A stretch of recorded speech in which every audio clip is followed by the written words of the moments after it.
Казакстанда дрондор өндүрүлөт. Кытай компаниясы өлкөдө учкучсуз учуучу аппараттарды чыгарууну көздөп жатат. Астанада жаңы өндүрүштүк борбордун ишмердүүлүгү таныштырылды. Долбоордун наркы болжол менен 12 миллион долларды түзөт. Быйыл заводдун курулушу башталат. Ал эми келерки жылдан баштап өндүрүштүн толук циклы жолго коюлат деп күтүлүүдө. 50 000 чарчы метр аянтка дрондорду чогултуу менен катар жылыткыч цехи, учуучу аппараттарды сактоо жана сыноо аянтчалары, ошондой эле инновациялык технологиялар, илимий изилдөө борбору жайгаштырылат. Башкача айтканда, бул багытта изилдөөлөр жүргүзүлүп, тармактын атамекендик адистеринин тажрыйбасы өркүндөтүлүп жатат. Жалпысынан Кытай компаниясы жогорку технологиялуу дрондордун 50ге жакын түрүн чыгарат. Бул продукция ички рыноктун суроо талабын канааттандыруу менен катар Борбордук Азия өлкөлөрүнө экспорттолот.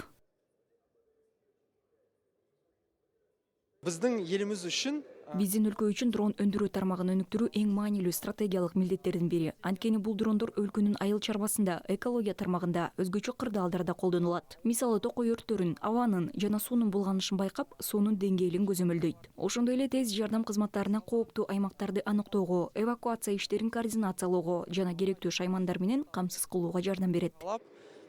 Суу деңгээлин бакылайды. Сосын төтенче кызметтерге кауптуу аймактарды аныктап, эвакуация жумуштарын үйлестирүүгө және кажетті курал жабдыктарды жеткизүүгө ыкпал этеді. Бүгүнкү күндө бул дрондор Кытайдын Шинжаң аймагында жакшы өнүккөн. Компанияларды 2015 жылдан бери жасап келет. Бул айыл чарба аймагынын климаты Казакстандыкына окшош. Ошондуктан алар жергиликтүү дыйканчылыкты жакшыртуу үчүн колдонулушу мүмкүн. Биз бул жерде базарды изилдедик. Суроо талап жогору болот деп ишенебиз. Компания Кытайда чыгарган дрондордун учурдагы түрлөрүн эми Казакстанда да өндүрүүгө ниеттенүүдө.